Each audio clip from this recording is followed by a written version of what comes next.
And good morning, people. Welcome to the League Qualifier flags for or the Highway to the Zenith Zone 2018. Boydrak, Yes? Boydrak. I know you said you were running late, but this Yeah. is ridiculous. What do you mean?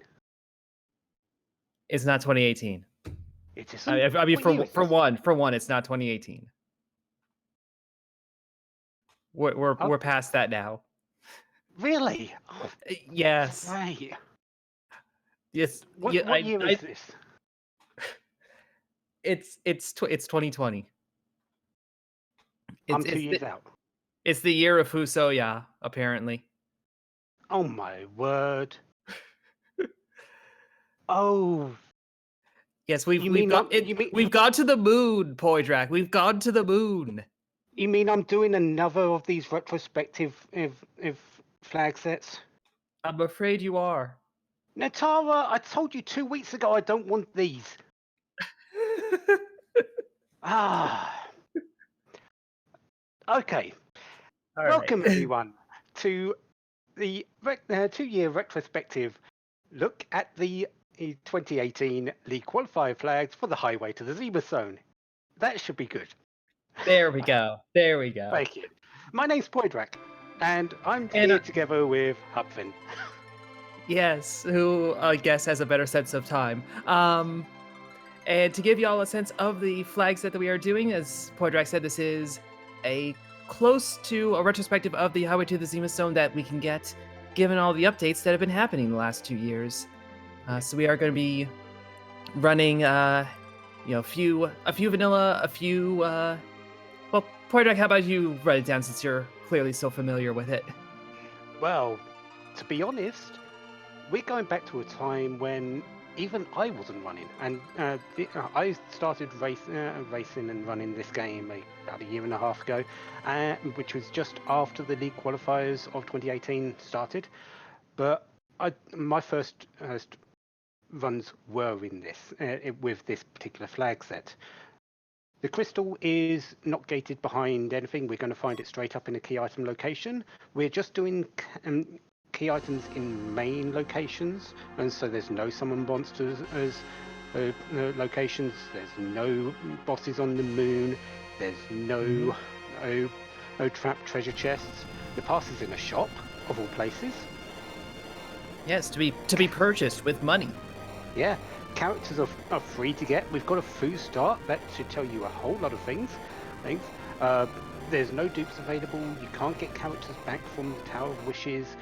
Treasure chests are wild. Shops are fairly good. Bosses are standard.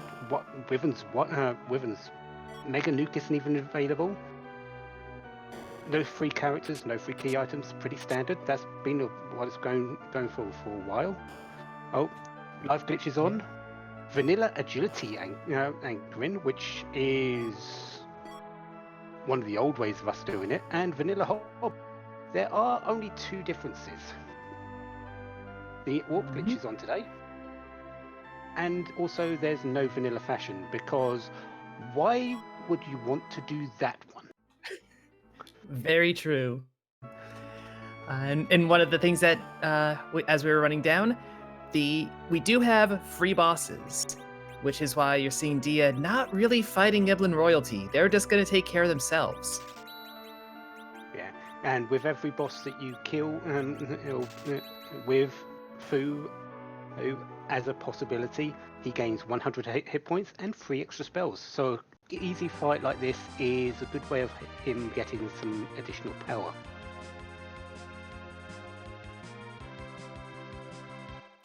So yes, and also as we were doing all this, we did see Cecil, Dark Knight Cecil, in the Baron Inn. That is another one of those free fights. Yeah, but that would be our duplicate. So, and since there are no dupes, we're not. It's not great to get him, but it is a key item spot that people will check later.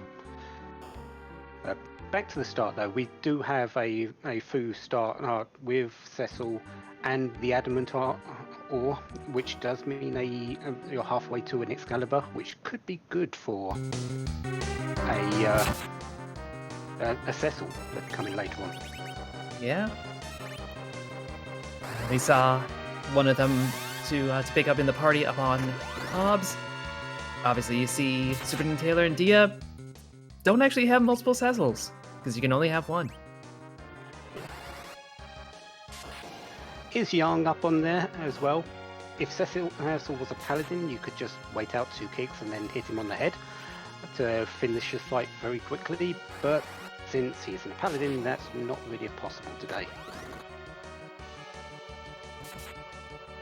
Well, you could wait, but who's got that sort of time?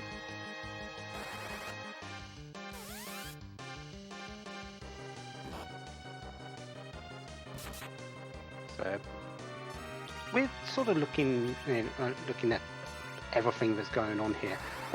Having Cecil and Hobbs, did you say that Cecil was in Baron as well? Cecil is the...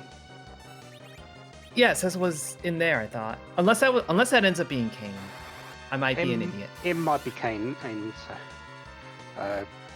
it's just since we all characters are guaranteed under this flag set, it just seems weird that Cecil would be in 3 places. So maybe it was Kane that was in Baron Inn.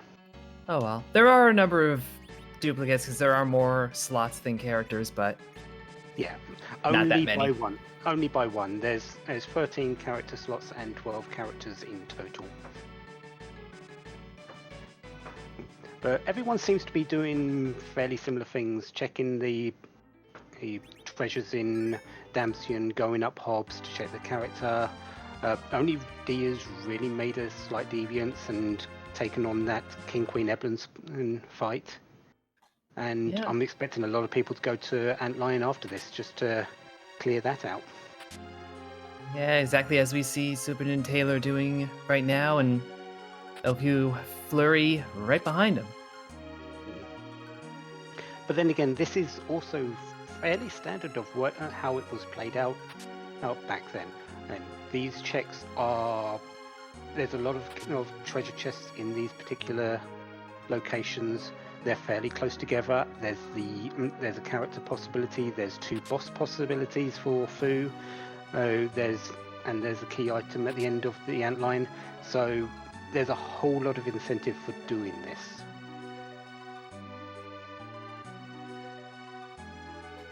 Yeah, and though it's less important with Fu in your party, this is also closer to the vanilla progression, and so level-wise, it's a bit easier to handle than if you were, say, jumping down to Eblin. Yeah, especially since, we say Fu is one of the most powerful characters in this game. We have to remember under this with the Fusoya challenge, as we like to call it, well, at least we called it back then, now it's pretty standard. He only starts out with 6 spells and 500 hit points. Those 6 spells are not guaranteed to include an attacking spell. So you might be having a little bit of trouble with damage options. He does have his Lunar Staff, which can do a little bit of damage, but it's usually not enough even with these low-level bosses. Well, we are seeing that Antlion slot is going to be the Fabul Gauntlet, as we talk about free enterprise tournaments. Yeah, that's coming up in a couple of weeks. That should be fairly interesting, under a whole lot of different flag sets than this one. But that's really later on. I'm sure we'll have lots of people talking about that. Flurry is actually making good use of these 4 rages that he's picked up from a shop to just kill these enemies out fairly quickly. Yeah, I did see Fusoya does have some offensive spells, even out of the gate, but using this, Cecil can do some magic as well and just speed everything up. Yeah, looks like he's got a full complement of level 1 spells. I think I saw Lit 1, Ice 1 and Fire 1. So we've got some options, but level 1 spells aren't exactly good. At least after this point. Mm-hmm.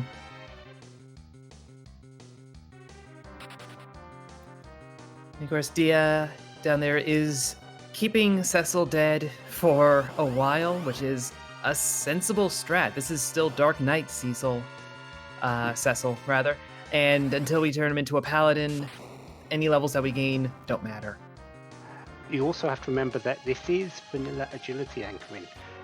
Cecil is the base of all agility. Mm-hmm. Hey, so having him dead, Dark Knight Cecil is oddly quick as he levels up. So Dia is keeping her agility because Fu has 20 agility, is keeping it in her fights at a constant, rather than everyone else who's getting levels on Cecil is slowing Fu down.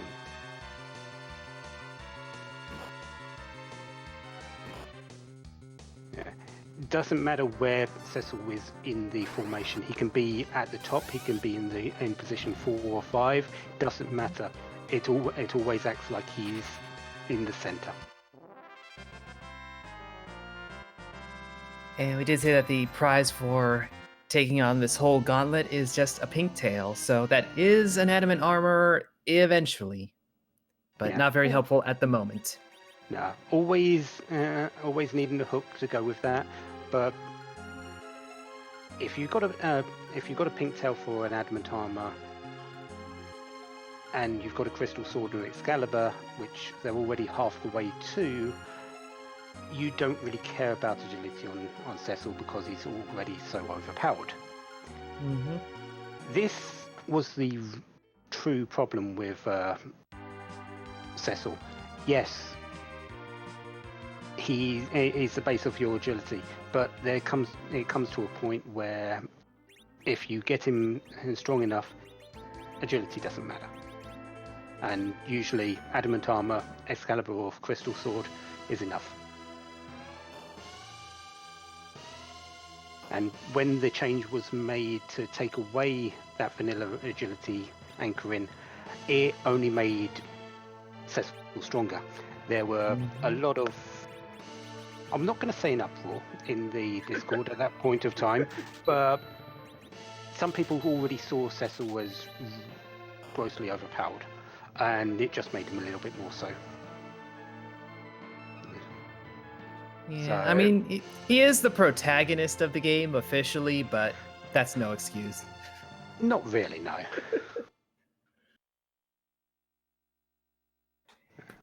Anyway, meanwhile, we have Flurry and Dia both taking on Ashura at the Fabul Gauntlet slot. Superintendent Taylor about to join them.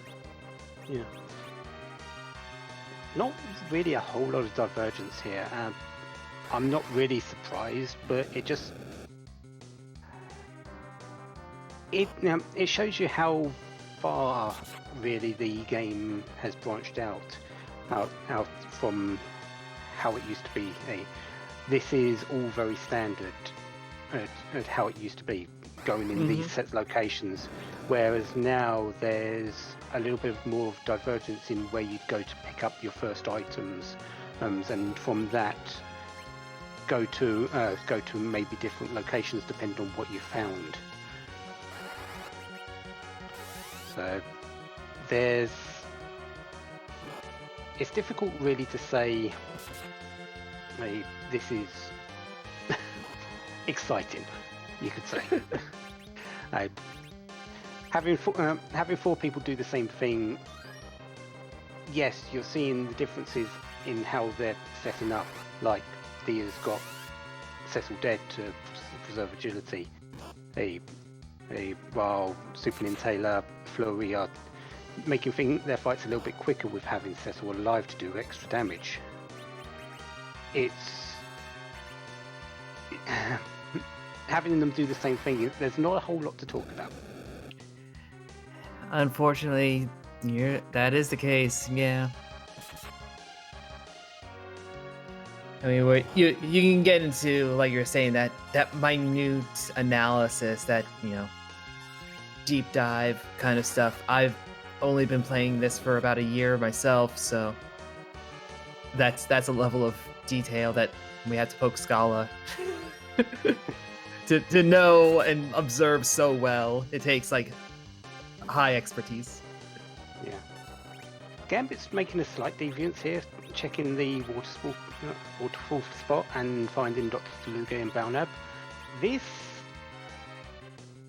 isn't a great spot for him. Mostly because this is a very fast, a surprising amount of hit points.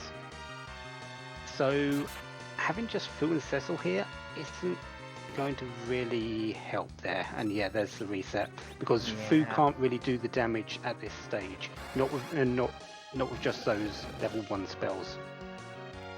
And not with the level of magic resist that it was showing off. That lit one doing 1 point. That's basically non-existent, even against enemies that are machine class. Yeah, that's the real surprising thing, considering that spot, the Octomam isn't actually that magic resistant, and because you in the vanilla game you have Teller and Rydia, so you don't have a whole lot of resources for it. So it's surprising that it only did that 1 damage.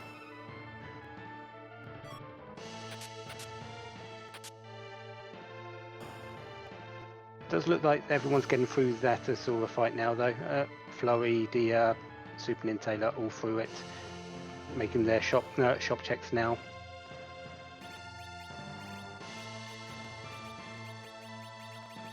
Actually, did Super Nintaler get through that? Doesn't have the Sand Ruby he picked up. I don't know.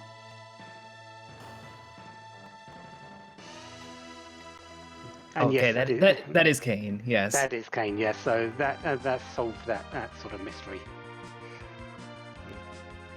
And yeah, the Sand Ruby character was Porum. White Mage. Not sure how much we're going to see of her because characters are still going to be picked up in places. If we find a quick Rosa, I'm sure they're going to pick her over Porum and keep the Fu as well. But we'll see what happens. We could just make Porum the archery queen instead of Rosa, though, with those heroin arrows and heroin robe and Artemis arrows. Yeah, go for the old battle Porum.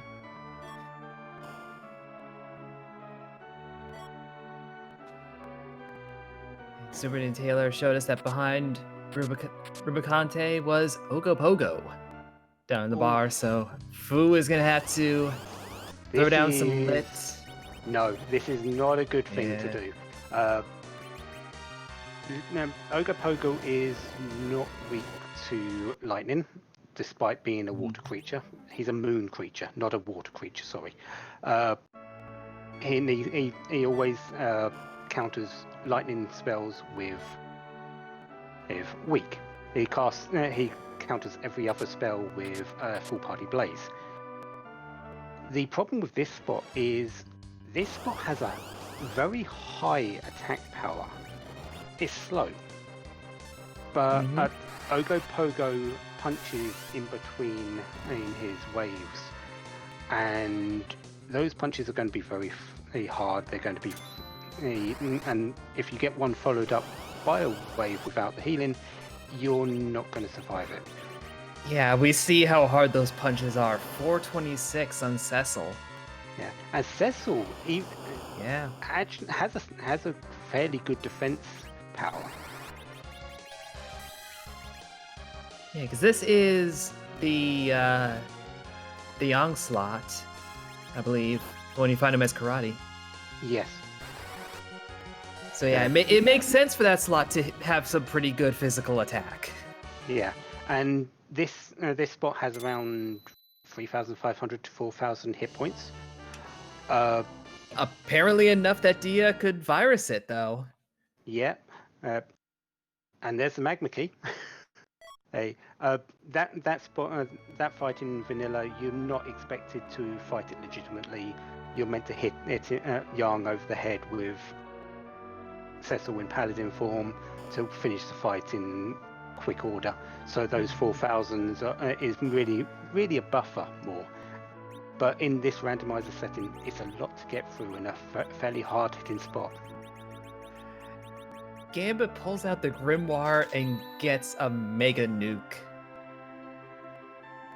That's a good pick for a Grimoire. Yeah, that's top tier. Might even be a little overkill for the football slot, but no. The only it's been said plenty of times. The only answer to overkill is more kill.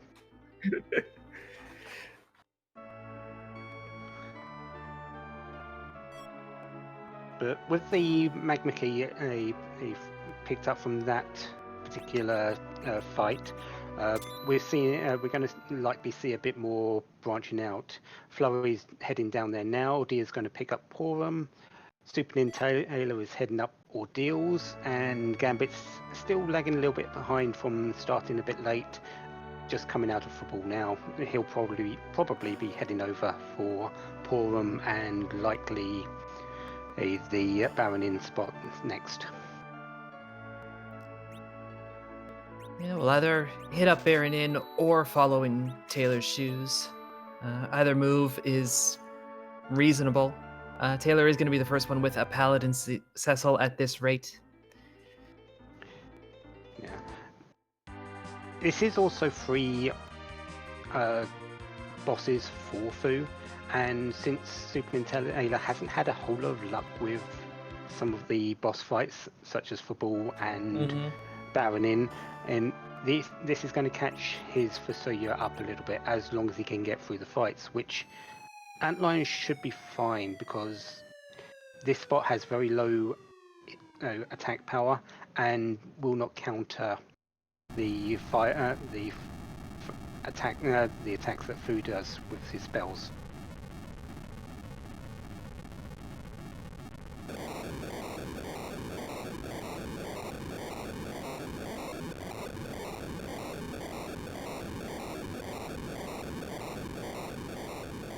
So Flurry's just gone to Tomra, and we missed a Job Dwarf check, unless you picked that up. I didn't see it, and I was looking for it. It almost seemed like he went to talk to him and noped out at the last second.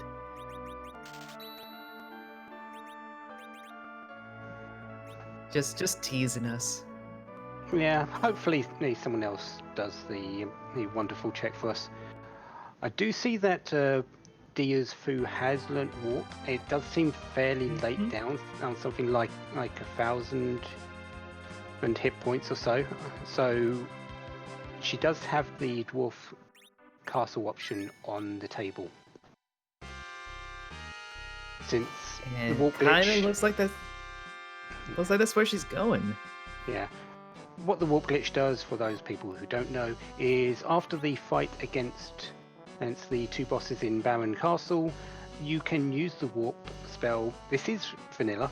To go back into the crystal room and pick up the item in the crystal in that room. With Biz Dragon being there, there's a double incentive here. So yeah, good choice for her. Without the warp glitch being enabled, because you can turn that off now with the free enterprise, you wouldn't be able to pick up the item. But this is basically just, with the Mist Dragon, 3 checks in one location. This is a very good play for her. Yeah, and we discovered that Battle Ordeals is not a very good play, as Valvelus is our second boss up there, and that's just a rude spot to find her. I'm pretty sure that one's okay. Give me a moment, I'm just going to check something. It seemed to be rude enough that Taylor took a couple swings and then said forget it, and is now taking on Evelyn royalty. We'll see if Gambit ends up making the same maneuver. Xe is up there as well, with another party member, as he did get the Sand Ruby and thus Porum. And yes, you are right. The Mylon C spot is not a good spot for magic, and is very, well. It's moderately bad for physicals as well. Thank you, Inven's Valveless tracker. So yeah, this is no spells are going to be hitting this fight. You need at least five attack modifiers to even hit Valveless there. It's not going to happen very quickly. Flurry has just picked up the Excalibur. Was the Legend Sword must have been in the Rat Tail chest. Yep. Because that's the only other place that he's been that no one else has. Mm-hmm. So that is a very fast Excal. Yeah. And he's going straight to Ordeals to take advantage of that. He's not going to like what he sees in that second spot. No, I don't think anyone would. Strangely enough, I think Porum might be the savior here. With a Heroine robe and the Artemis arrows, if he's got a better bow than that arch bow, Porum could do the damage to get through this, especially if Fu has got Berserk and can Berserk that Porum. That might be the only way through it, because Kane isn't going to do it. Kane, jump.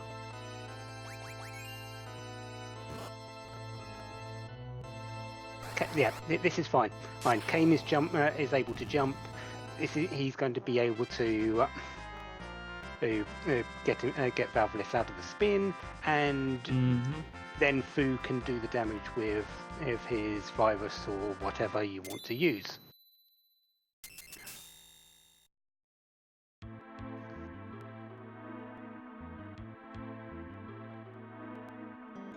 Dia has got through the Dwarf Castle fairly handily, and is going to be picking up three key items here. Well, 2 here and 1 from the Mist Dragon check. Any one of these 3 could be a crystal or darkness crystal or anything to proceed this along.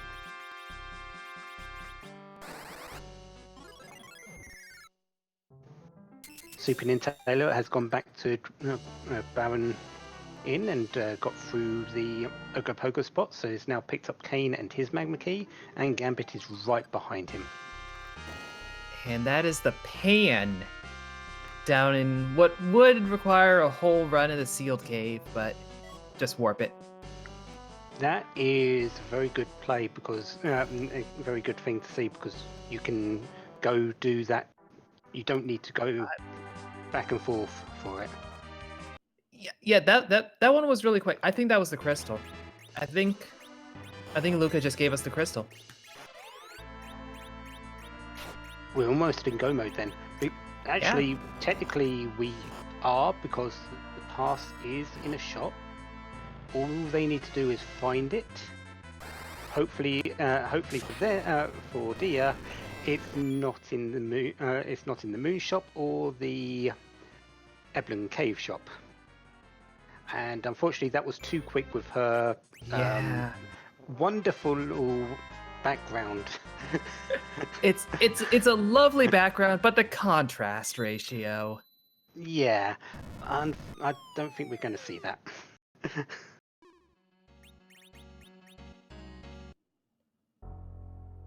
Chat saying Job Dwarf is something involving Windows, so the dwarf works in IT.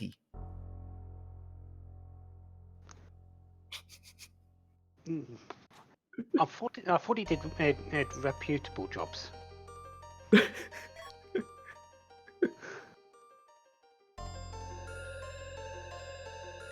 Anyway, we have our first paladin up on Flurry's side.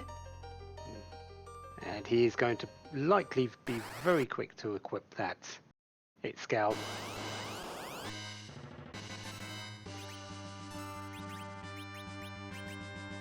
Just have to get through this Leviathan first. But Foo's got the spells. And Leviathan is not a moon creature, so it actually works. Going with the quicker option, which is Virus. Yes. Virus always works. Yeah, Virus has two good things going for it. One, it's non-elemental, so you don't have to worry about weaknesses or strengths. And the other one is that it has 0 cast time, so it's a bit quicker than Lit 2 or Lit 3. 0 tends to be lower than any positive number, really.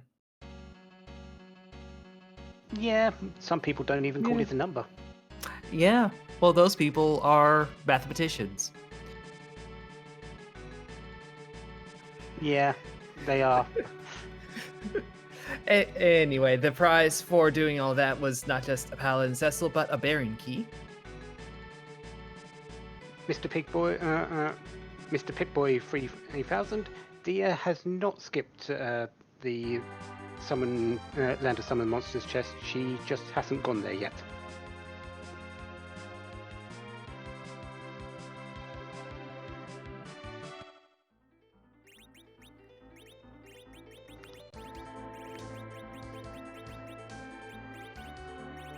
Well, Frith, at least we can tell you one thing. There won't be 0 out of 17 here today, because you need at least 2. Actually, you only need 1. Because the pass doesn't count as a key item. That is true. But we love it all the same. Especially when we don't have to deal with the moon. But right now, with no sign of the pass or the darkness crystal, who knows what'll come of it. The other thing we haven't seen yet, though, is there has been one found in the throne room of the Fabul Castle, but there was strangely also a hourglass one in there, conveniently. But that's the only thing we've seen, and I believe only Flurries picked that up. I don't know if Gambit or Super Nintendo went in there. Dia likely didn't, because I didn't see it in her inventory. Just a moment.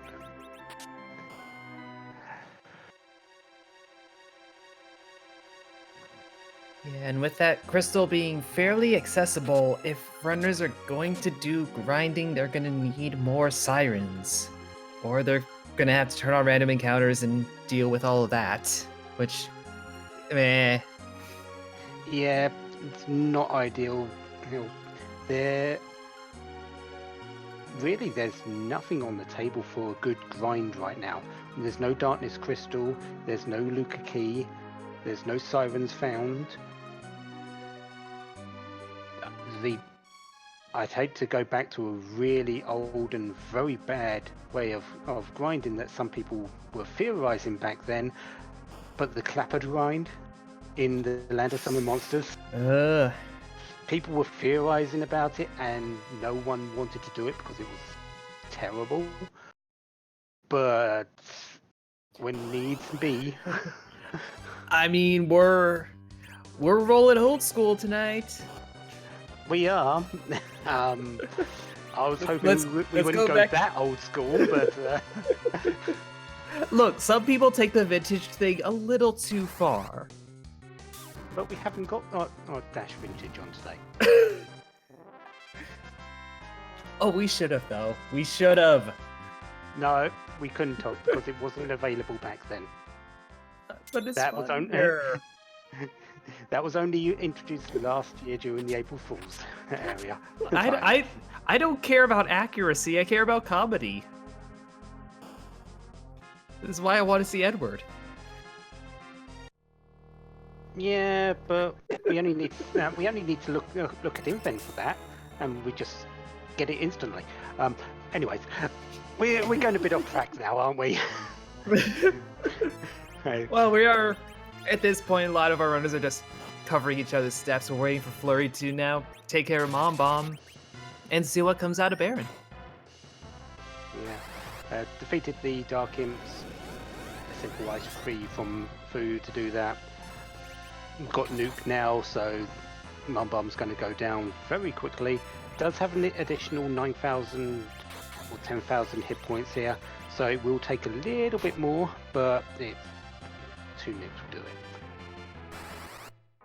Looks like Gambit did have that siren and has made use of it to get Cecil some fairly high bits of experience there.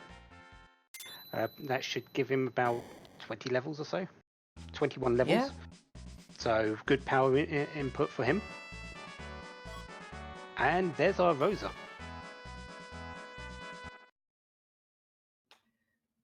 So it sounds like that's. Oh no. I was gonna say that's goodbye Porum and all that, but Flurry still had that one one space left. so Porum will leave eventually. Possibly not. There are still potential things that she could still keep a Porum available. There's agility, well, not agility anchoring, but Porum does learn Berserk. It is a source of it, without Barker's Wines being available yet. There's the spoon in Baron. Not what Flurry wanted to see, I believe. I'm gonna guess not. Unfortunately, since we are going old school, this is a time when the spoon was not available for Edward to swing around like a toy sword. Plus, we haven't seen Edward yet anyway, so...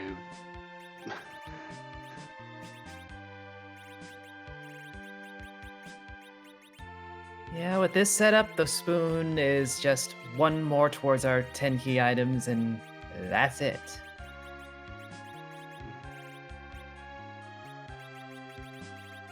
Gambit's found an Excalibur.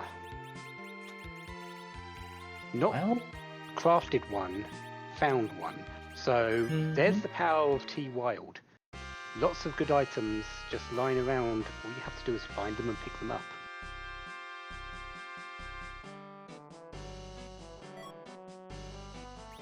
Dia has found the twin harp somewhere. That sounds like that seems like from Sheila after the pan checks. And there's also the earth crystal there, so lots more options available to her. Yeah, and she's holding on to the rat tail as well, which I believe was the other Sheila item. So that's a heavy complement of key items at this point. Yeah. Zaphos, I'm going to one-up you here. Let's have the hook behind the twin harp, so we actually get... Actually, no, never mind, ignore me. I don't want to see the hook. I don't want to see sirens. I want to see people do odd grinds. I want to see people have trouble with their grinds. And especially don't want people with adamant armors. So yeah, let's just have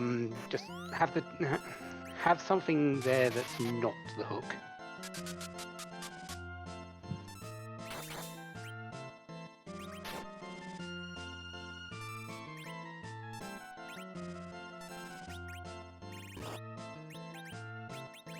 You know what I think is the biggest boon from all this that we haven't really made light of?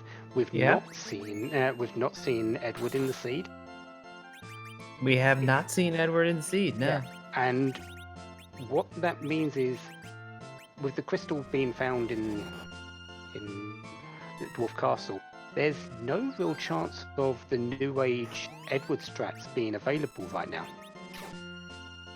So this is true. We're not going to see anyone cheese out Zeromus with that sort of play.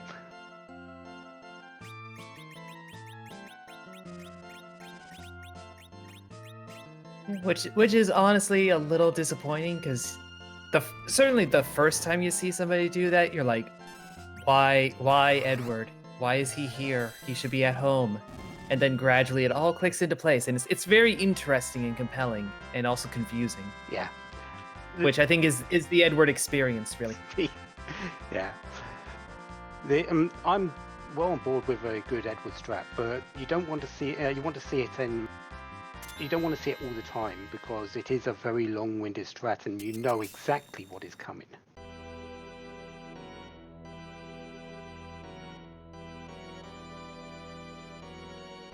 Anyway, we have Dia up on the top of Zot, taking out Plague right quick. About to make proper use of that Earth Crystal and see what the other boss will be. And there goes that quorum for Flurry. In comes Rydia instead, which was the character in Wolf Castle that wasn't picked up on earlier when Dia took her. And instantly goes down because she only has 30 hit points against a Ultimam that's fairly quick. That's not a lot of HP. You need more than that. Like 35 at least.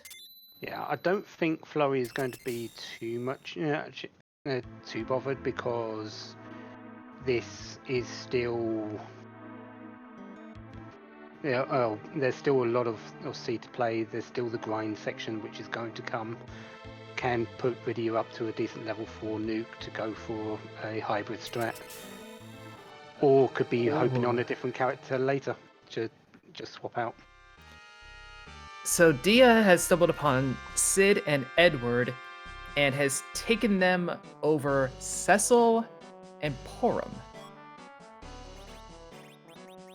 You know what I was speaking about on those Edward strats? Yeah. Dia may be setting up for them because without Cecil, she can change out for any the agility anchor of her choosing, and if you can get that agility anchor down to 1, which is fairly easy with, say, Rydia or Sid, we're going. That puts the Edward strategies in play. All you need is Star Veils and a little bit of extra. Yeah, and I do believe we saw Star Veils for sale. Yeah, well, they're guaranteed in any in one of the overworld shops, so they are readily available. And with wild treasures, it's not going to be hard to find them. Flurry has found the path in Mysidia, which is where Dia is going now.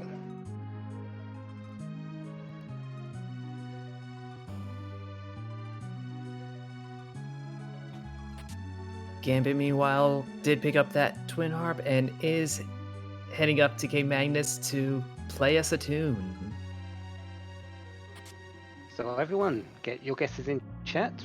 We're going to find out what it is very soon. Gambit is the man of the people today.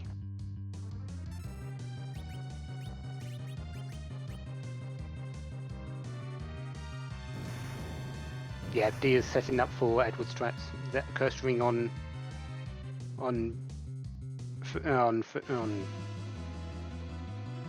Sid, Edward down the bottom, going to Zeromus. Yeah, we're going to see some Edward strats by her now. But meanwhile, we'll sort that out in a moment. Music comes first. Play those tunes, Edward.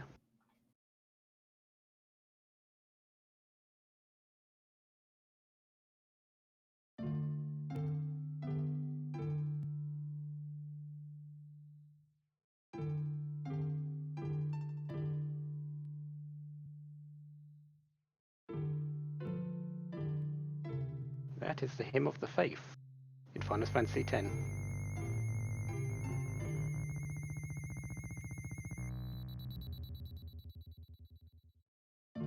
Or something else.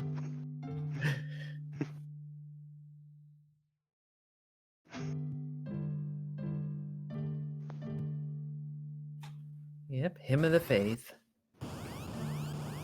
From one of the several Final Fantasies that I've not played. Anyway, as we're doing that, we neglected to ask the very important question as to whose butt are we kicking? Oh, yeah, that's the thing as well, isn't it? Okay, go Yeah, dear. the butt So time many, came very quickly. yeah, so many things coming at one time.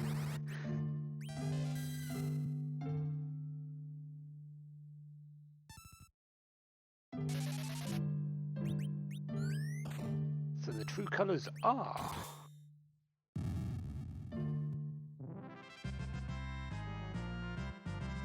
Final Fantasy IX, the twins.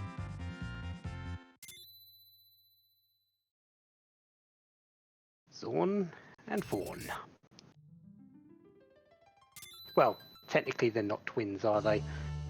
They're the same being, just split up into two because that's how Kuja created them. But there you go.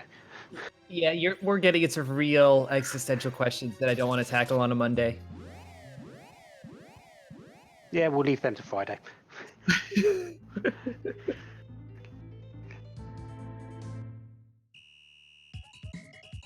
So Dia is going to be starting out. Fu is going to be the majority of the damage, and this could be a just letting Fu do reflect damages and only bringing out Edward for reviving and elixiring. This might this could be Fu Edward strats rather than just Edward. Looks like there's a few Ether 2s in the inventory. They queuing those up, so that seems to be the way to do it. It is a little bit quicker, definitely, because Nuke will do about 6,000 to 7,000. Mm-hmm. At least from Fu, instead of relying on the nuke from Zeromus, which only does 2,500 at the most. So I expect her to wait until the next,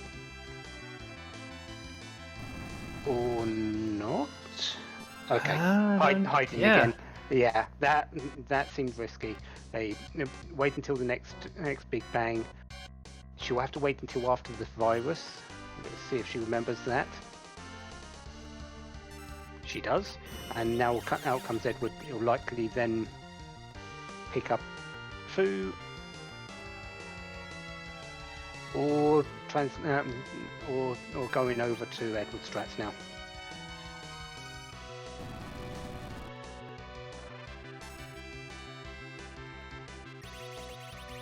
Interesting, it's hiding again. Yeah, I mean, I'm never sure what's going on with Edward strats, the timing of it all, all the sequencing that you have to get just right. Yeah, the timing is tight, but it's very possible, and I'm not too sure on what the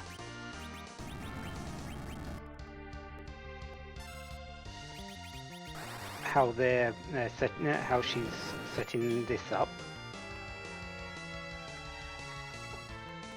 That's a direct nuke. That's risky because you might hit the refill.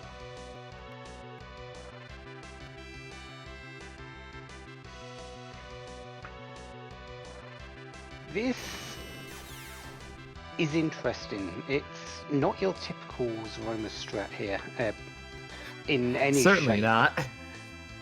Even for the more out of the world strats, which Edward is. I believe this is a virus turn as well, so going to have to wait until after the virus. Yep, here it is. So there's a life. I think the way to do this is bring out Edward after the Big Bang with virus.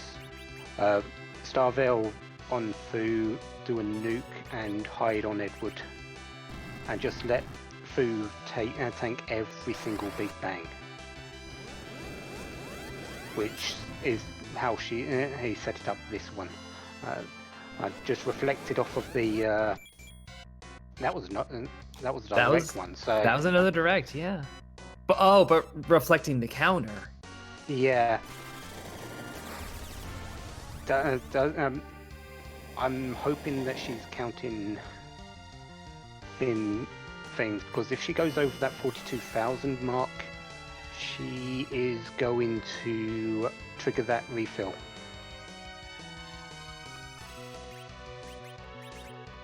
And by my understanding, the strat is still workable from there, but it puts you back a bit. This is going to be dangerous. I think there's going to be a shake now. It's going to be going to be tight for getting Edward back. Oh, very close. Yeah, she got it just before that big bang. Yeah, to make this strat really work, you're going to want on battle speed 2 or 3. I'm not too sure if she's put it down. Battle speed 1 for this will not work.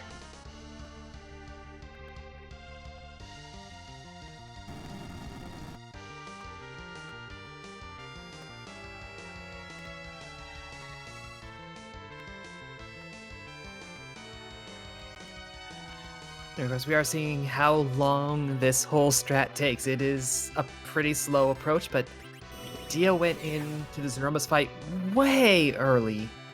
Certainly compared to anyone else. Gambit and Taylor, they're not even able to yet.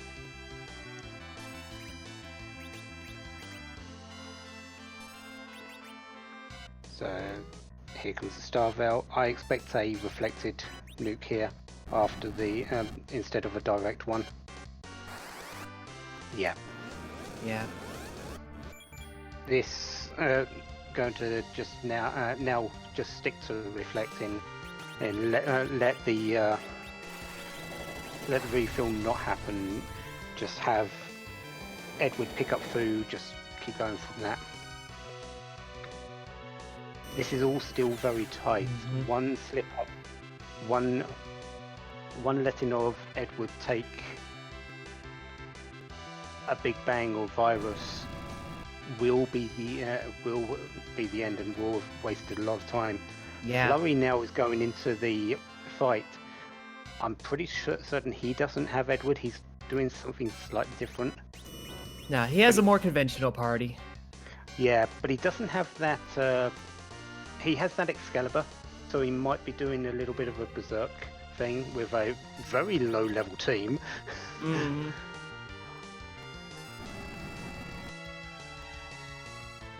Yeah, this is a more conventional party, not necessarily a more conventional leveling and layout of the party.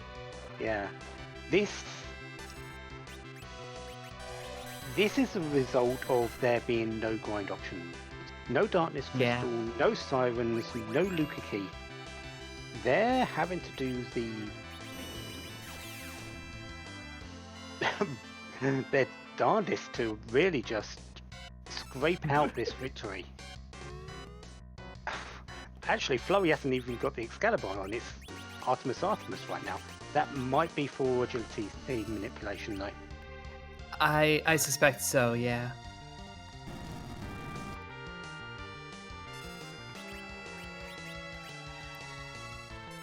Now, this whole time, we haven't seen anybody go and hit Tower of Babel. I'm imagining that's where our Darkness Crystal or our Hook, that's where one of those is going to live. Yeah. The path to the Darkness Crystal does lie through there, because Luca Key, well, the Hook or the Tower Key must have it, or just it being up there. Yeah, also... Well, wait, no. Disregard what I was gonna say. I was thinking about Sealed Cave and what that had, but that didn't lead to anything critical.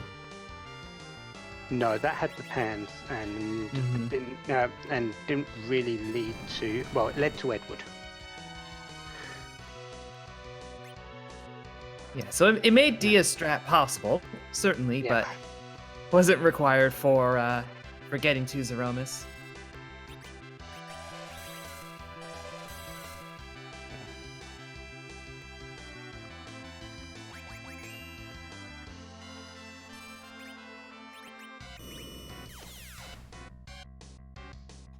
This Dia's definitely got the advantage and is likely going to be picking up the victory soon. I don't think there's a whole lot left in Zeromus's hit point pool, but Flurry is paying a big risk here and could catch up. I don't think it's going to happen, but it is possible, depending on how these final moments play out. I mean, if Dia slips, then absolutely Flurry has it. But as it's going, Dia's in this fight. She's holding on to this pattern. So, yeah, Flurry might catch up, might finish, much closer than their gaps in starting. But I think Dia is gonna pull this off.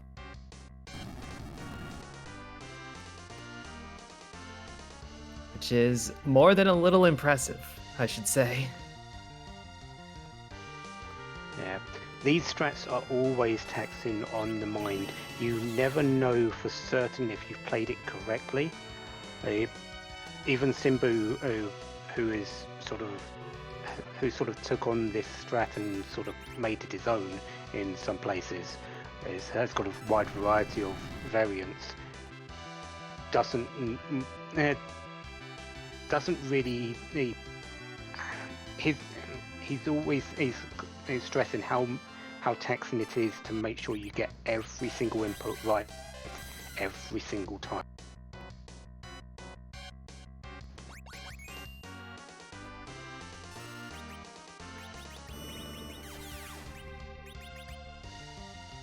And with a fight that takes this long, it's taxing not only on the body to make sure you do it correctly, but it's taxing on the mind.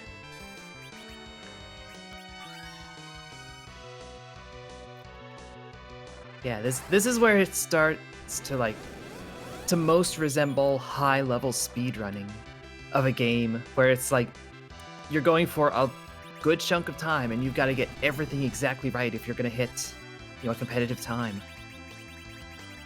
Yeah.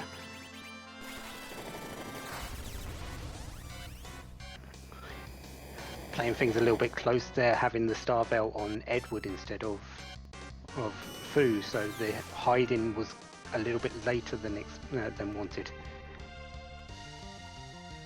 Yeah, we saw Flurry took a death in that Zeromus fight. Couldn't quite assemble it the way that he needed it. Yeah. Not really surprising considering the levels that he's got. He's going to have to think of a few other ways to get around this now. Curse Ring on Cecil might help. It will speed aid Fusoyu up here. But Fu as a solo damage dealer isn't quick, and this is still dangerous because he doesn't have a whole lot of hit points. One strong big bang, he's down. And it doesn't have an Edward to do what Dia's doing, so every big bang is consequential.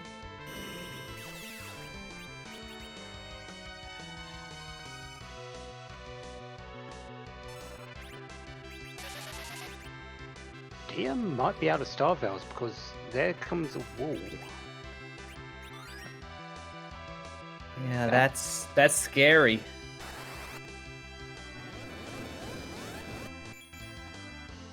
There's a nuke though, so...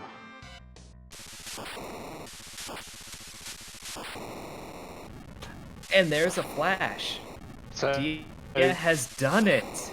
Congratulations to Dia, taking first place with a time of 57 minutes and 11 seconds. Sub-hour. We sort of said before this it could happen, and she proved us right. Yeah, with a very impressive and frankly very long Zeromus fight. I think that was almost 10 minutes real time. Yeah, we're going to see if she wants to come in and have a quick interview and, well, see what her mind and body is feeling like right now.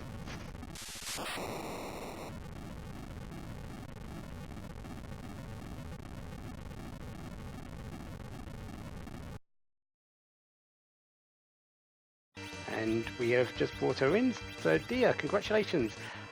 Is your mind and body still in one piece? Really? Barely? Because that seemed like a very taxing in Zeroma's fight there. I was definitely starting to worry that I would run out of store veils. Like, that was the biggest worry I had. So, like, I was casting wall at the end there to reflect the nukes instead. Yeah, we did notice. Did it just go on a little bit for longer than you expected? I've actually not done that strat before, so I wasn't sure exactly how many store veils I need. But, yeah. So, I was just kind of praying I had enough. You look like you're an expert on that strat if you've never done that before. Well, I've watched Simbu do it, and I know the script well enough to do this strat. It's just something I've not practiced much. Yeah, these Edward strategies, in all their variants, aren't exactly safe. If you go into them a little bit blind, but you did that very admirably. So congratulations on that. What did you feel that was the only option to you to really open up this seed with no grinding available? Oh, 100% that like, I was planning on going in there with just the Boo and nerfing Big Bangs, but once I saw the Eddie and Zot, I was like, okay, I can do this now, and it's a much safer fight than what I was gonna do. So, like, yeah, as far as I was concerned, that's the option. Like, if you want to win this race, you have to do it. Yeah. Darkness Crystal, from what we've gathered, is behind the tower key, because that's really the only option it could be, because top of tower would give you the hook. The hook would give for the rat tail would give you the tower key, and the tower key itself would give you the darkness crystal. That's the only way round I can see the darkness crystal being available. Wow. So yeah, I'm glad I found that pass where I did then. Yeah. Luckily, it wasn't on the moon or in the Evelyn shop. Yeah. I completely forgot I skipped the Mysidia shop. So it was like, after I finished up, so I was like, wait a second, I still have one shop left. And it was just luckily there. So, how did you like this sort of retrospective back into the days? I'm pretty certain you wasn't running this in the when this was a thing. These particular flags were in the league qualifiers. How did you like them as a sort of first? I actually really like this kind of flag set because it opens up the sort of strats I did. Like, it makes you really think, when do I want to go fight Z? Do I want to find this darkness crystal that is at Rat Tail?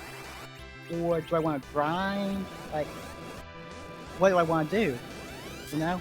So it's like, there's multiple options, and it kind of comes down to how comfortable are you with Z?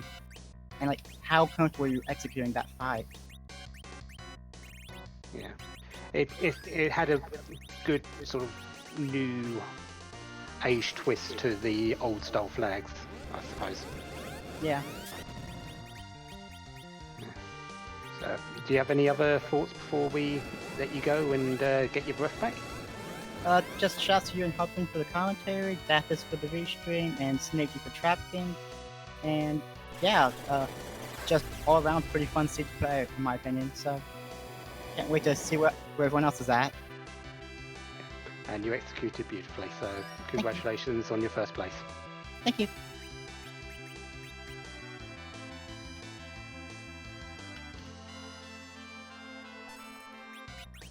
Yes, did get to see through the credit scroll that the Darkness Crystal is on the Rat Tail. Hook coming out of Tower in the vanilla. Look, the Tower Key and the Hook, both vanilla. And Gambit has done all of that now, so does have the Darkness Crystal and that Adamant Armor from the Pink Tail just for safekeeping. So taking a little bit of longer route through it, but definitely the safer route. Flurry's been in this fight for a little bit of time and is looking like a little bit low on resources. Yes, a little sketchy. Yeah. There's a few cure freeze left. Yeah, hopefully there's a few ethers in the tank as well. Or at least a way to get that MP back. Yeah, I saw some ether too in there.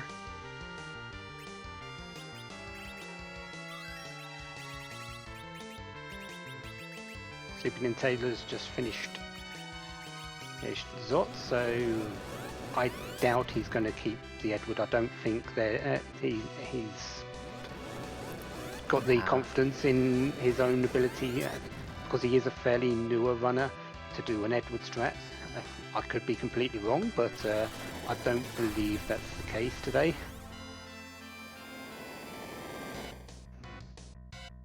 Yeah, Go ahead. I was gonna say, as we were saying before, what Dia did there is pretty high level play.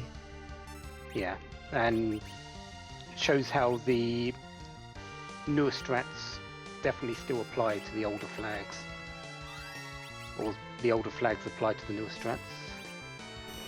One of those. Either way.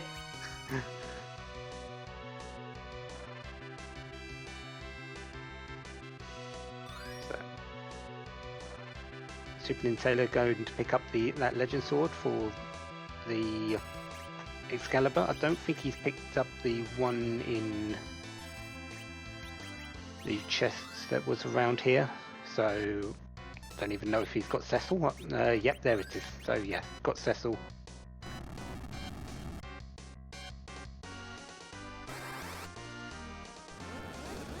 See Gambit bringing out the Giant. Yep, go in. I expect a D-Machine grind. Yeah. Flurry is still in this. Still going for... Oh, never mind. One. So... Making the official time for Flurry, 1 hour, 5 minutes, 33 seconds. That's a second place for this evening. Congratulations to him. We're going to see if we can get him in and see if his nerves are still intact. So Gambit's off to fight some D-Machines. Superman Taylor likely going to be jumping somewhere. The defense sword for Kane isn't too bad. Be interesting to see what he chooses to do as a grind, because we know there's not a whole lot of options available.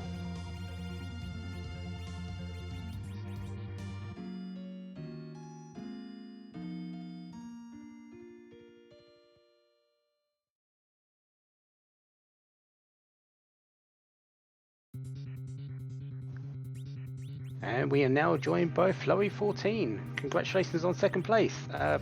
Are your nerves still with you? Oh man, that is not easy to pull off. That's probably definitely the first time on Restream. First time in a while I went with basically solo Foo.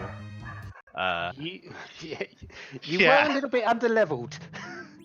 A little bit, but I know it's something that can be done. So I've seen enough people do it. Like, all right, I gotta learn how to handle this. So yeah, that was a good learning experience, to be honest. Yeah.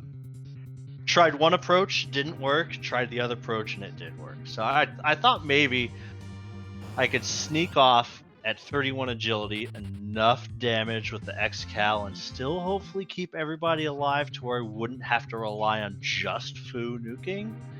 And it just kind of fell apart. So the second try, I'm like, all right, let's just curse string him up, let Foo do his thing. And it took a while, but it got done. So Yeah, it definitely helped having Fu that big, that much quicker compared to how Zeromus was. So yeah, it. I believe you're one of the runners that was around during the league qualifiers of 2018. Is that correct? yes. Yeah. So how did it feel running them now compared to how it was then? It was really nice. So I had like just started picking this up right around the time of League One. So there's two main differences I think in this one. The first is that sirens were pretty much guaranteed. And they could have been on the overworld as well. Now we didn't have all the shops available, so that wasn't something that necessarily came into play, or might have, because of the other thing that I'm not entirely sure. Well, I'm pretty sure it wasn't the case in league qualifiers that I forgot about until my tracker started yelling at me, was that Warp Glitch was on. I do have to ask, what was the key item that was behind the Warp Glitch? The pan. Okay. Wait, what? Oh yeah, Pan, Yep. that's right. Yeah. So did that lead to either Hook or Darkness Crystal? No. Okay. The hook was on tower, and behind and tower key was on the tower. So tower into tower key into hook, Nah. and darkness crystal was behind that hook. With the Okay. red tail. Alright, so that was the one thing I was kicking myself over, was that like if Darkness Crystal was there, or even Hook was there, that's one extra shop that could have had sirens that I kind of just made my life way more difficult than it needed to be. Yeah. You did miss out on the Earth Crystal from that pan, which did lead to Edward, which is what Deer used to defeat Zeromus with Edward and Fu. Okay. I got Earth Crystal getting to 10 because I wanted to sneak out as much experience out of the one siren I did have. If I had Darkness Crystal, I could have just Life 2'd and that would have probably gotten the job done. But alas, Edward always seems to beat me in these community races. It should probably take some time to learn the Eddie strats with this tournament coming up, because you didn't have access to him, so it wouldn't really have made a whole lot of difference in your own mind at that point when you were ready. Yeah. Well, otherwise, like as far as like the beginning, and just kind of running this with the same kind of mentality, it is really nice to just be able to fly through things. Getting all the key item spots done at a really fast pace, not having to worry about the Feymarch bosses unless D-Mist happens to be there, is amazing. Not having to worry about moon bosses is amazing. Would have been nice if Fu would have learned a spell other than level 1 black magic on, I think, 900 HP. But otherwise, he was thwacking him with the lunar rod just fine.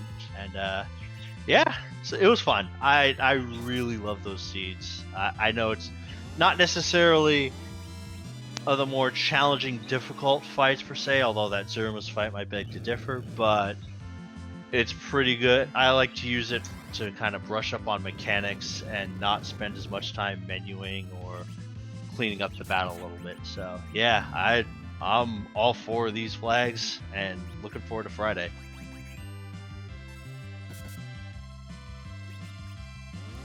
Any questions from you, Hupfin? No. Well. That was a pretty solid Zeromus fight, honestly, for going in pretty underleveled. Even with the first wave kind of knocking you down, you figured out how to get around that. Oh, it didn't feel clean at all. I was sweating bullets the entire time. One thing that definitely kind of teaches you is it is far more easier to get a nuke off at RA1 than RA2. I can't do it all the time at RA2, but RA1 I'm pretty consistent on it. So yeah, that shows how tough that can be. Yeah. Well, we'll let you go and maybe take a quick splash of water to the face.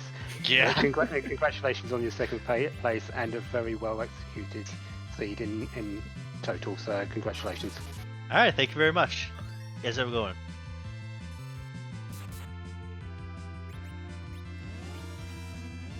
So that was Yeah. Flurry 14 and his second place. How are things going on the other side of things? Well, it looks like Gambit has been hitting that D machine grind for a good while now. Should end up with plenty of levels if this all goes well. Superman Taylor is taking care of the tower, so we'll get the hook and, following that, the Darkness Crystal. Yeah. Gambit is going to be getting a whole lot of levels on that Rosa with who is base level, so should be getting double experience for all of this. We're going to be looking at a level 40, what am I saying, a level 60 Rosa at the end of this. Yeah, this is gonna be some hard. This is gonna be like some Mario Kart slingshotting. It's not as much as it was back then, because back then you got triple experience for being in 10 levels below. Oh, now it's only double experience for 5 levels below. But there's still the 10 key item situation. Yeah, this is going to be fine. As long as he doesn't die. Yeah, we kind of do need all the characters alive to get that XP. Yeah. He might consider this being the end of this particular fight and just move on from that. I think he's defeated plenty of D machines to actually get this moving along his way. Just need Fu up, just do that one more week on the Searcher and that will be it.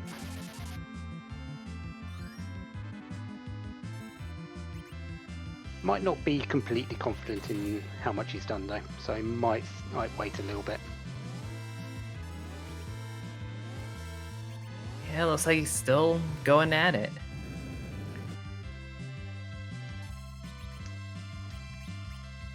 Superman Taylor, though, does have a overall higher level party at the moment. It's a little more good to go.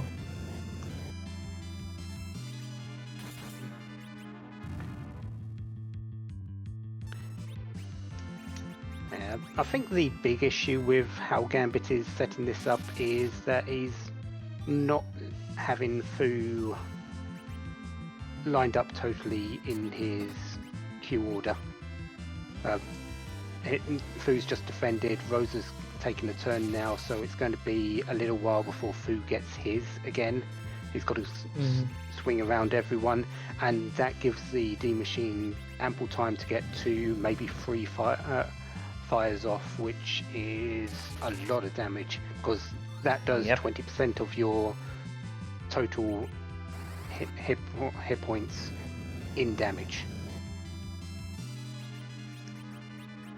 Yep, that of course makes it pretty feasible with Rosa being so much lower level. A single attack isn't going to kill her like you would maybe expect out of higher level enemies. But you sort of need to also be sort of aware that one misplaced attack on a D Machine does provoke a counter, and that counter is actually a fairly high damage. So you don't want to use it quicker than, say, you're weak. Otherwise, you run the risk of Fu being the target.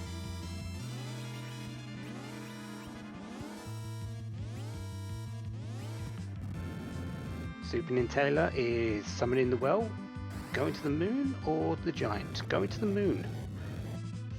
Could be going to check that shop. Maybe go to Evelyn afterwards. Just check to see if those sirens are available.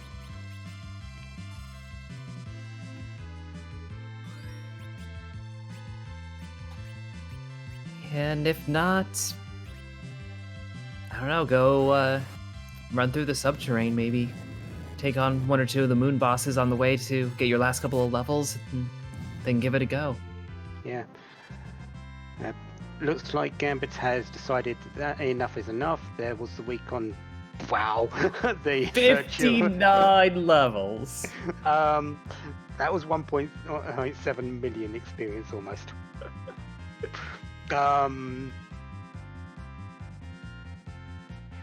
Might have been a bit of overkill. Maybe. But as we said earlier, the only cure for overkill is more kill. So go for it. And hey, 3 cure 1s to top it off. Love to see those. Considering you can actually you can't in this because no J items are from drops. If that was available, you could actually get at Hourglass freeze from them. So yeah, I think we're fine here. Gambit's going through the giant, I guess. This is odd. I guess we are on total overkill now. Yeah. Because that's a 4,000 hit point Rosa. That's a lot of Rosa. Yeah, that Rosa is on level 69, which is a very nice number. A very nice level to be at if you're going to take on Zeromus. Yeah, but do you really need more? Overkill, I guess. Yeah. I'm pretty sure these officers and soldiers aren't going to know what hit them because Cecil's going to hit like a truck. Kane's going to hit fairly hard. Fu's going to quake them down a little bit, I think, or just enable others. And Rosa's going to... Well, there's the stone, so there's that fight over. Meanwhile, Symphony Taylor's found some King Ryus. I don't know if that was a siren or just plain picking up acting a random encounter. I think it was a random encounter because I could swear I saw him go into the custom menu.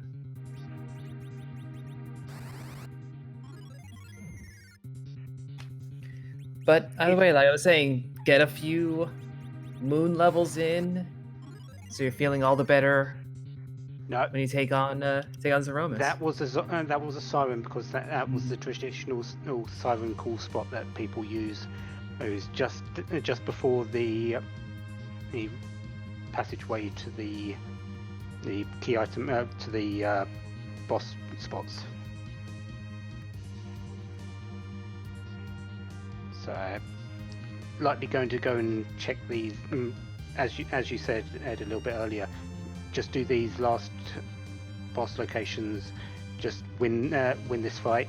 Probably should be going over for the Luna spot, which gives with the 10 key items 200,000 experience, as long as it's not reduced by anything. And being vanilla tends not to be reduced, so there you go. Yeah. Is deciding to hit them for the wall. That is an interesting strategy. Because the viruses that come out are going to be fairly powerful. They're going to do about 1,200 damage, I believe, maybe a little bit more. Yep, 1269 on Fu.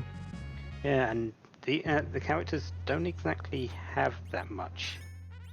Yeah.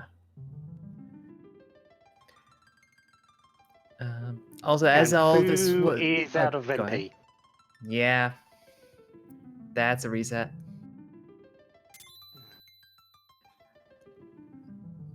As I was about to say, as this is all going on, Korek has finished, taking third place of the race overall with a 121.18.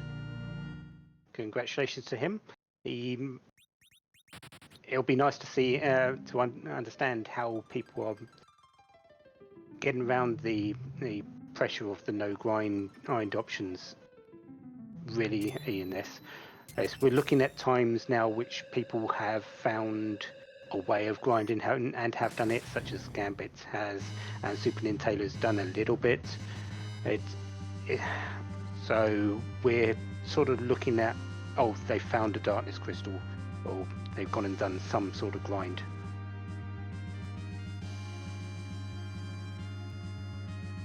Super Nintendo though has decided just to go. Yep.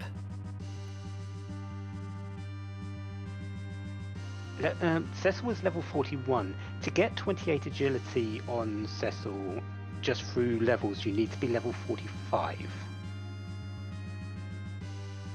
And 28 agility is widely renowned as the breakpoint for agility manipulation. So this, unless he's got a way to up Cecil's agility by, I think it's about 2 points right now, being level 41, this is going to be a very fast Zeromus compared to its team. Because Zeromus is going to be a agility 1, everyone on his team is going to be roughly around agility 5 or more. Kane is likely going to be the only one that's quicker than Cecil compared with the team lineup that he's got. So this is going to be dangerous. It'll be interesting to see how he approaches it.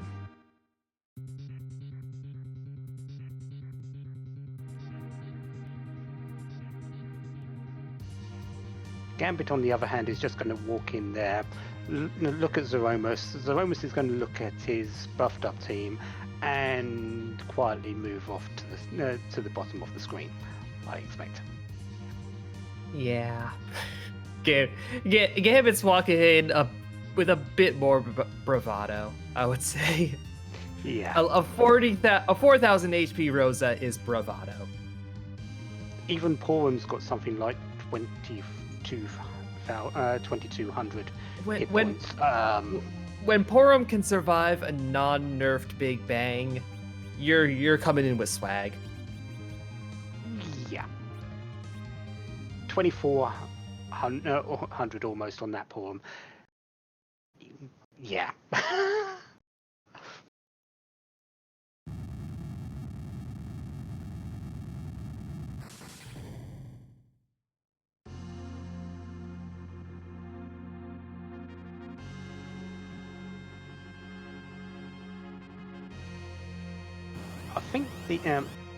I think the best thing for this fight from Super Nintendo is find an opportunity to pick up Rosa, get a berserk on Cecil, because even though Cecil is sort of a little low level, he's still going to be doing the most damage with that scout. And indeed, it looks like that is the plan. That big bomb is going to provoke a counter nuke, and this could be dangerous for him. Yeah, that's... oof. That was not really nerfed. I think the best target right now would be Sid. Well, there you go. Little bit of luck. But sometimes that's all you need in this fight. Zeromus, we've said it a whole lot of times throughout the 2 years that this randomizer has been on, and throughout the years that just playing Final Fantasy IV casually or speedrunning, and Zeromus is not an easy fight. Never has been, because he has a number of ways to actually defeat you. So, at inopportune moments. You should never take this fight lightly, especially with how it's been shown by Flurry today, going in low level. The both of those having very tight fights, executed well. Super Nintendo has to do a very similar amount of of strategy and managing of resources here.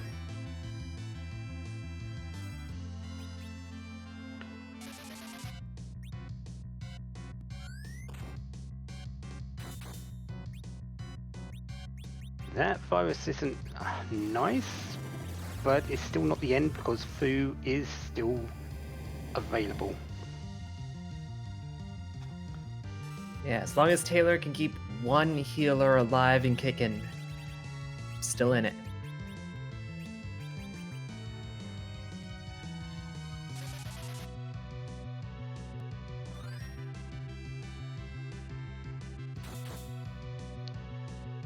Gambit's taken a little bit more damage than probably he would like, but Cecil's doing 5,400 in a hit. And he's got plenty of berserk sources in both, in all three of his back row, Rosa, Fu, and Porum. Keeping Cecil berserked up as well as Kane is not going to be an issue after those black holes.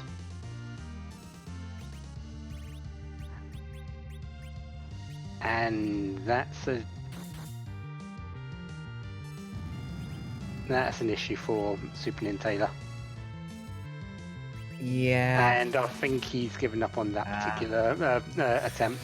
That it's not. That just hurts to see.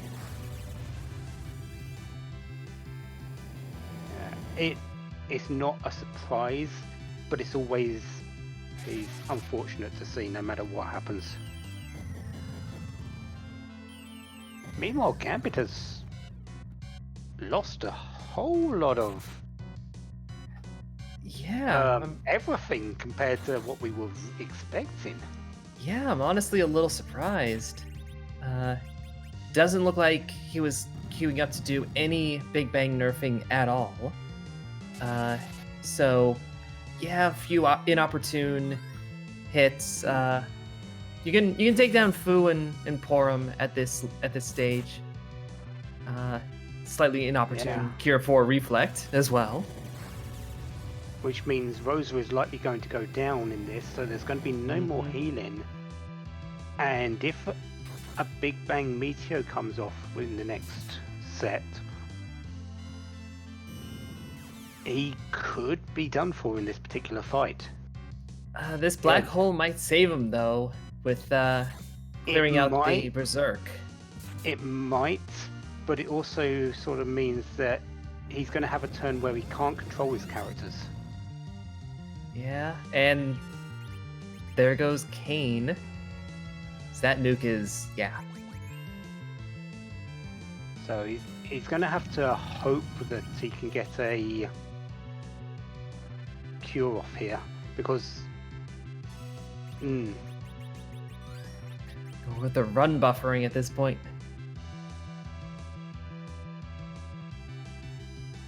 Ooh, that cure 3 might be enough to save Rosa. Well, it definitely is with the cure 4 coming off as well. Yeah, that tops everything off at this point.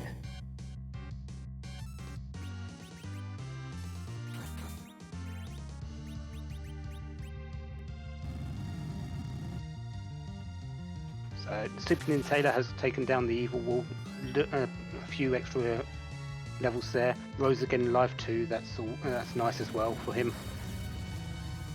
Might feel a bit more confident going into the Zeromus fight soon.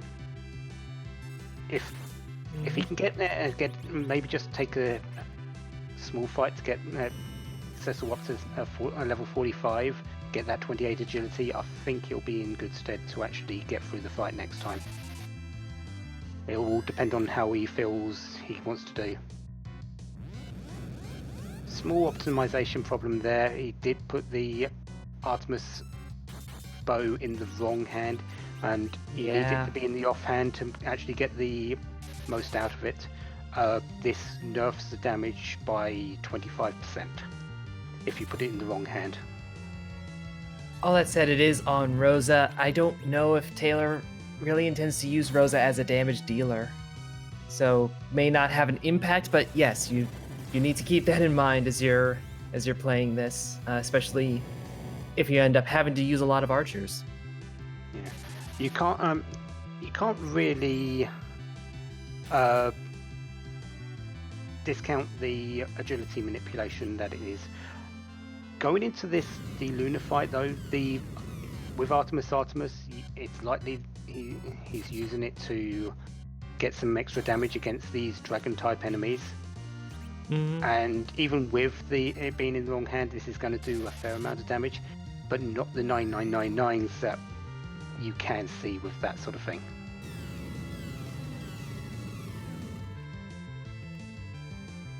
Rocks are falling though. Will Rosa survive that? Yes, she does. And just the one rock fall is all we get. And Gambit's Gambit done. is done. And he does have a little bit of issues with his internet, so it has been a bit delayed, but he did finish in a time of 1 hour, 31 minutes and 7 seconds. And we're going to see if we can get him in for an interview in just a moment. Yep, and taking times a little closer to the current time, we have Dr. Cossack taking 5th place with a 133.26, and Beer Nerd right behind in 6th place, 133.47. That's Beer Nerd's first race today, so that's a very good placement for him. I'm sure he's going to be happy with that. And we are joined by Gambit 017. I'm just going to say one observation, and I want you to see if you agree with it or not. For the levels you had, was that a harder fight as Zeromus than you thought it would be? Not particularly, no. I saw when we did the flags that the vanilla AA agility was on. So I knew my Cecil was a high agility going in, so I knew that Z was going to be faster than normal. It was a little bit harrowing at the end, but nothing I wasn't expecting. Okay, fair enough. Just wanted to see if that if it was was a thing for you. Grind options. You chose for D machine grind. Did it? It took you a little bit longer to find that darkness crystal than you were planning, I expect, as well. Yeah, I took a gamble that not many people would do ordeals with Valvalis where she was. So I would decide to chase the Baron Key chain just to see. And when I ended up with a spoon, I was like, well, nope, I'm not winning this race. But still, I'll take where I came in. Yeah, 4th is definitely a respectable place, considering how sparse it was on those grinding options. As you probably had, you chose the safe and known route, didn't you? Yeah, as soon as I saw it was a starting foo, my immediate thought, even before we started the race, was D machine if I can. And once I got weak and still hadn't found darkness, I was like, okay, definitely D machine. And then picking up that Rosa at Baron Castle, I was like, okay, I'll slingshot her with a D machine and we'll just play with like that. Yeah, that was quite the slingshot that he ended up doing with that grind. Oh yeah, 60 levels in one shot. It's a bit much. Nice and beefy. And then you went into that soldier and officer fight in the Nerd's first race today, so that's a very good placement for him. I'm sure he's going to be happy with that. Might as well just and we are joined by Gambit 017. When I saw who it was, I was like, yeah, well, I'm just going to say, go eat the stone. I might as well just finish this fight out before I exit back out and I want you to. It's going to be about the same amount of time lost anyway.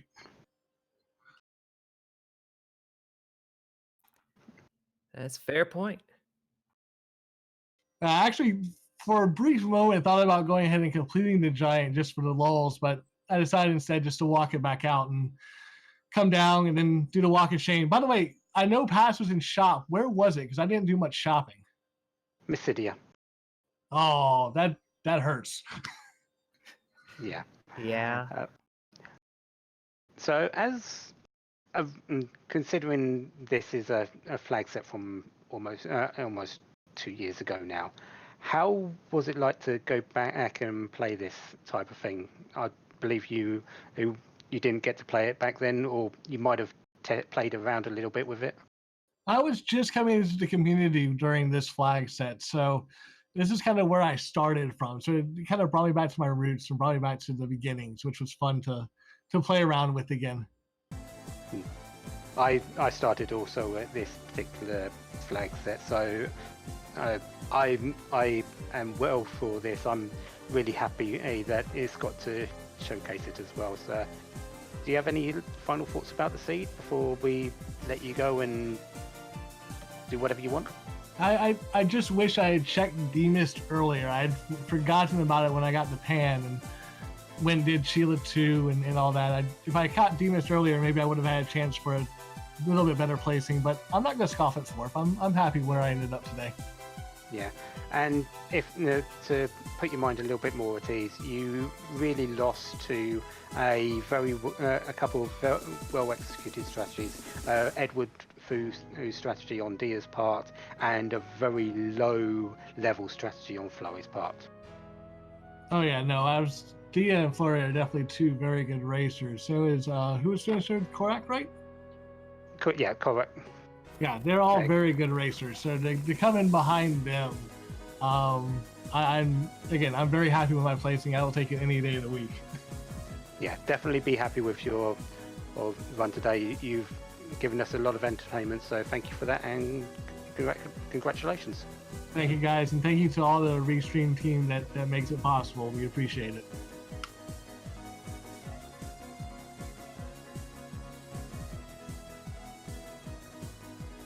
So that was Gambit 017, our 4th place finisher today. We have had a couple of forfeits. We've had Neon Grey and PK4787 forfeit.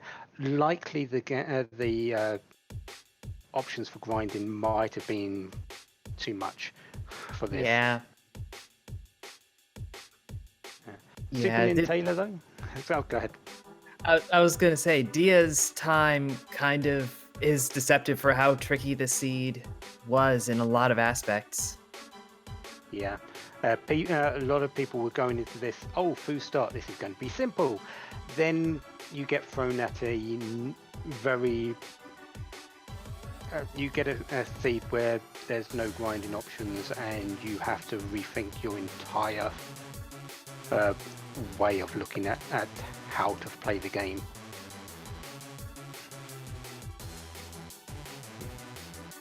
Superman Taylor though is having another go at this particular Z fight.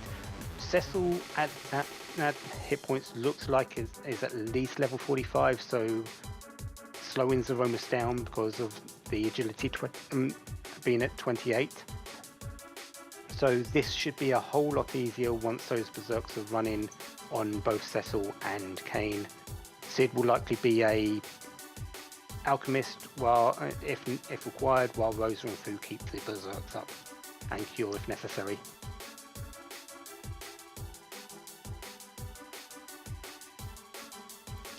Yeah, it's not very often you get to see Sid play healer, but that is a valid idea right now because we can see Sid's swings are not doing the most damage. Nah. Considering this is T Wild and S standard, I don't think we've found a whole lot of good things for Sid. I think there was a Runex found, but I don't know if Superman Taylor found it.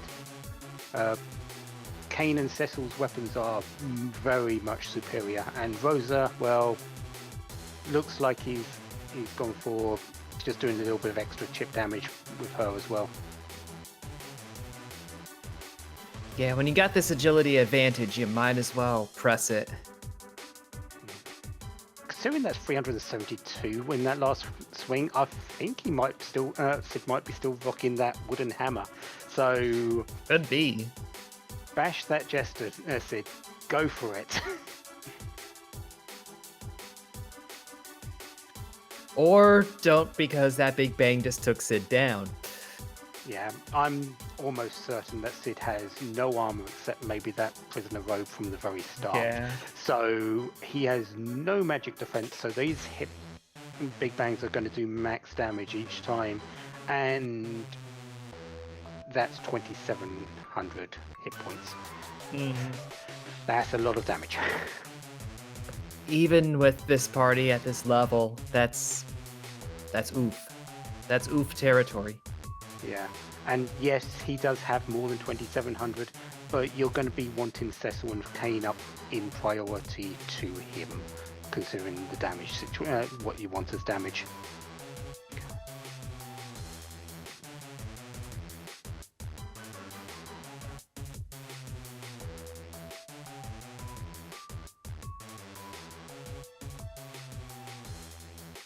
The one small issue with Rosa having that Artemis on, it does reduce her healing capacity a little bit, because the Artemis bow does reduce your will stat by 15, which is the white magic stat. Still doing more healing than Fu, because Rosa's will stat is through the roof normally, but Yep. Plus an adamant armor on her, which boosts everything. that does negate the reduction, because the adamant armor does increase it by 15. So that's helpful. It's not great, but it's helpful. I think Fu might be the weak link here. If Fu's out of MP, drop him, because Yeah. the cure spells do get split up between characters, and having Rosa with a lot more or MP available, or being able to just cast Cure 4 on 3 people rather than 4 would increase her healing capacity a lot more. You probably heal to full each time. And as long as Rosa doesn't go down through a high roll big bang, which is unlikely with the adamant armor on, you've got a better choice. You've got a better chance of surviving that fight than with Fu taking up the healing.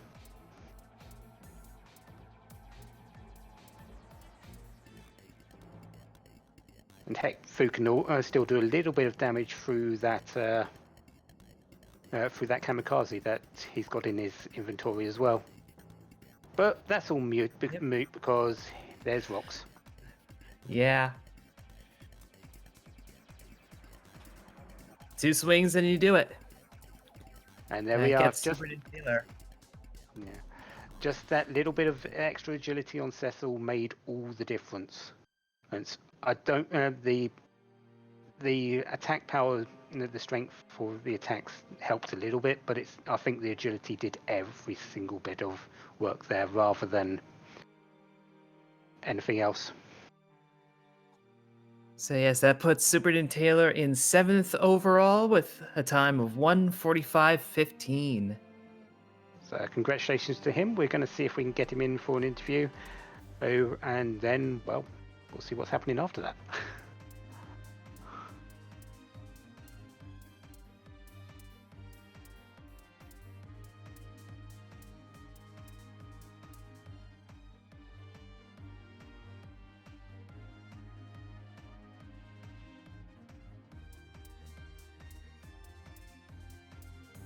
I'll just move him over.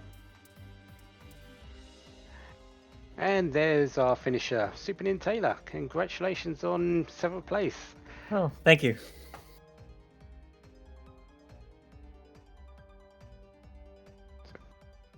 So,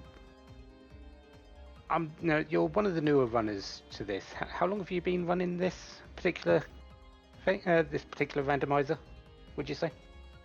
Oh man, maybe been a few weeks now or something. Like I just played Final Fantasy IV blind like maybe a month ago or something. Yeah. And I was like, yeah, let's try the randomizer. Yeah, and you've jumped into a flag set that we used a very long time ago.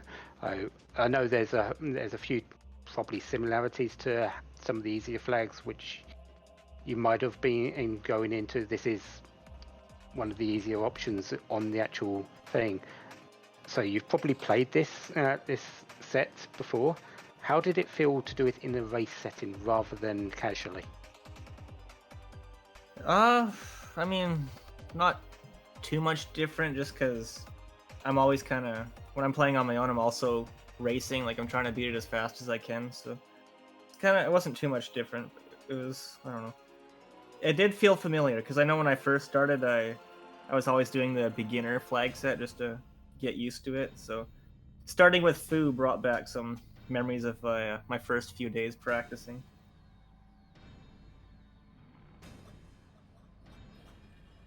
I don't know, this one, I actually struggled early on in this one. It was weird. Because I don't know what happened with Asura, because I don't know, because I know the life lock trick, does it not work with magic, or did I just not time it right, or I don't know. It's all about the timing.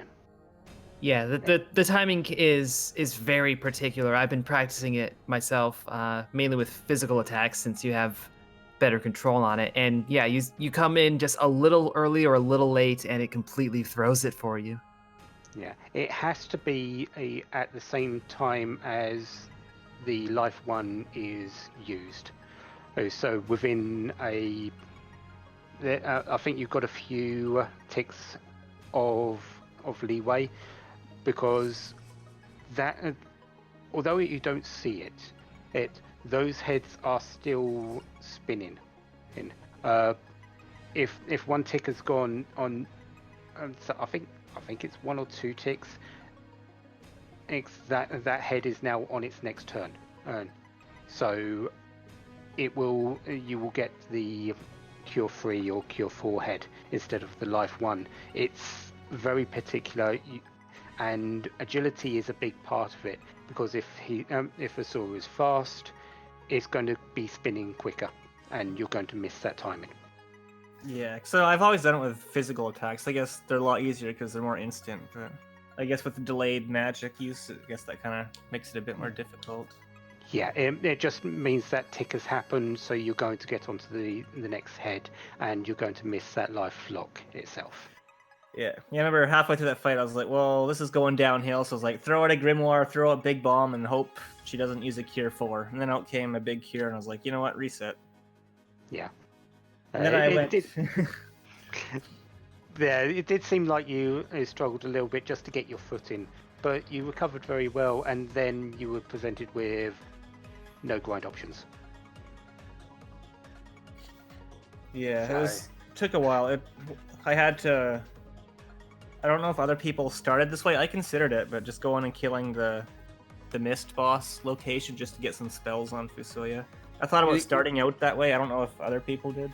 We did see a few people do that, and it wound up, with it being Evelyn Royalty, kind of a free fight. Yeah, so that probably would have been a good start, because, I went to Fabul, and I couldn't beat Asura. And then I went to Baron Inn, and then I got Ogopogo. I was like, oh, great, I can't do this. Then I went to Ordeals, and there's Val. It's like, really? Yeah. Yeah, not easy in the slightest, but you got through it. That's really all that matters, and you kept sticking with it. You got to the moon. You did that.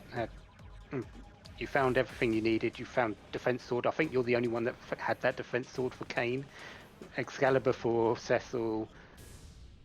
Then it came. You did that little bit of a Gold Dragon and fight, and then you went to Zeromus, and it seemed to not work out for you again. It's just you just had this entire seed of unfortunate mishaps, it seems. Yeah, I struggle a lot on Zeromus. I don't know, unless I have like everyone above 2,000 health, I just can't beat him. I always try and I can never do it, but I don't know why I'm so stubborn. I always just try to do it anyway. Well, low-level strats are very helpful, but they are very tricky. So we saw Dia and Flurry doing them, and the whole time we're on the edge of our seat, because one slip-up and it throws the entire thing off. Yeah. We weren't the only ones on the edge of our seats. They were as well. They said how tough it was just to keep going at that low-level strat, and Zeromus isn't easy fight. All right, we've always said it, and you've seen it firsthand, but just by you saying, if you're not at a certain point, you always struggle. So just congratulations for getting through it, sticking with it, and getting through it, and keep at it. You're a new runner. You've shown plenty of potential in this, and I look forward to seeing in some of your races in the future once you get a bit more experience on you. So congratulations and keep up the good work. Yeah, thanks. I'll see you guys in the tournament. Yep. So we are done for today. Every one of our restreamers has finished today. That's actually fairly good considering what we had against us today. Yeah, that was again, if you're not ready for the lack of grinding options, and you're not ready to do the very low level strats that we saw, you're in a spot.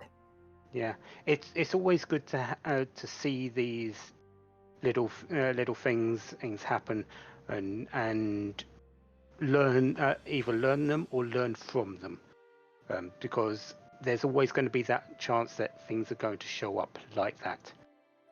But that is all for us today. I would like to thank everyone that's been a part of this. Our runners today: Gambit 017 and Flurry 14, Super Nintendo, and Dia. I'd like to thank Daffers for putting on the restream today, Smapedy for tracking, and Hupfern for being my co-commentator. It's been a blast. Yes, wonderful race, wonderful working with you. We're now going to be raiding Tybalt 2010, who's also been running this race. Go over and give him a good cheer on. He's also one of our newer runners, and he is likely maybe panicking a little bit because everyone does at some point. So cheer him on, give him a good one, and we'll see you next time.